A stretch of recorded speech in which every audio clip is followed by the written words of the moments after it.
एक छोटे से शहर में एक संयुक्त परिवार रहता था।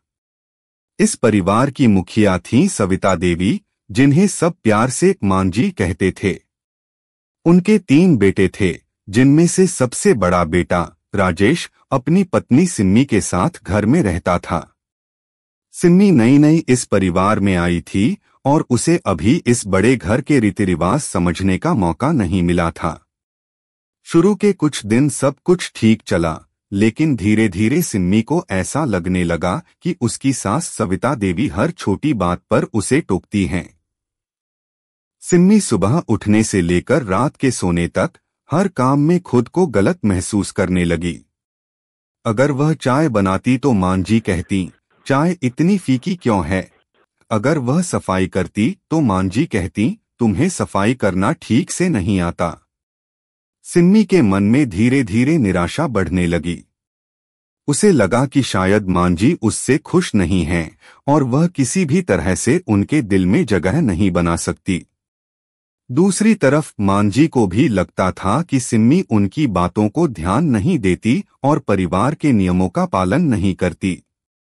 एक दिन सिम्मी ने अपने पति राजेश से कहा, मुझे लगता है कि मांझी मुझसे नफरत करती हैं। मैं जो भी काम करती हूँ उसमें उन्हें हमेशा कुछ गलत ही दिखता है। राजेश को यह सुनकर हैरानी हुई, क्योंकि उसकी माँ हमेशा सिम्मी की तारीफ करती थी जब वह आसपास नहीं होती थी।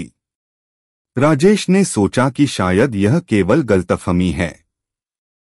उसने सिम्मी को समझाते हुए कहा, तुम मांझी से सीधे बात क्यों नहीं करती? शायद तुम्हें पता चले कि वह ऐसा क्यों करती हैं। सिम्मी ने सोचा कि यह सही उपाय हो सकता है। अगले दिन उसने हिम्मत जुटाई और मांझी से कहा, मांझी, क्या मैं आपसे एक बात कह सकती हूँ?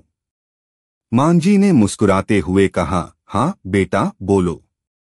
सिम्मी ने धीरे से कहा, मुझे लगता है कि मैं जो भी करती हूँ आप उससे खुश नहीं होती।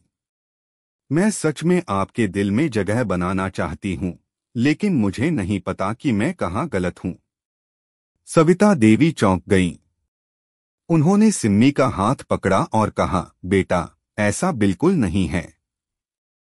मैं तुमसे बहुत प्यार करती हूँ और तुम मेरी बहू नहीं, बेटी हो सकता है कि मेरी बातें तुम्हें कठोर लगी हों, लेकिन मेरा इरादा कभी तुम्हें दुखी करने का नहीं था।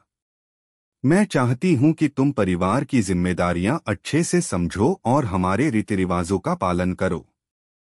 शायद मैं ये बात सही तरीके से नहीं कह पाई। सिम्मी की आंखों में आंसू आ गए।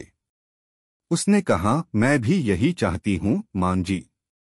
मैं इस परिवार का हिस्सा बनकर बहुत खुश हूँ और आपकी बातों को हमेशा मानने की कोशिश करूंगी।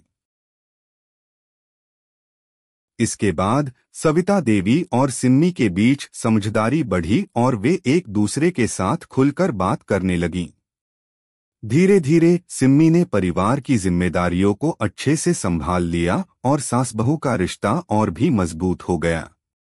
अब वे दोनों हर काम साथ में करतीं और परिवार की हर खुशी और दुख में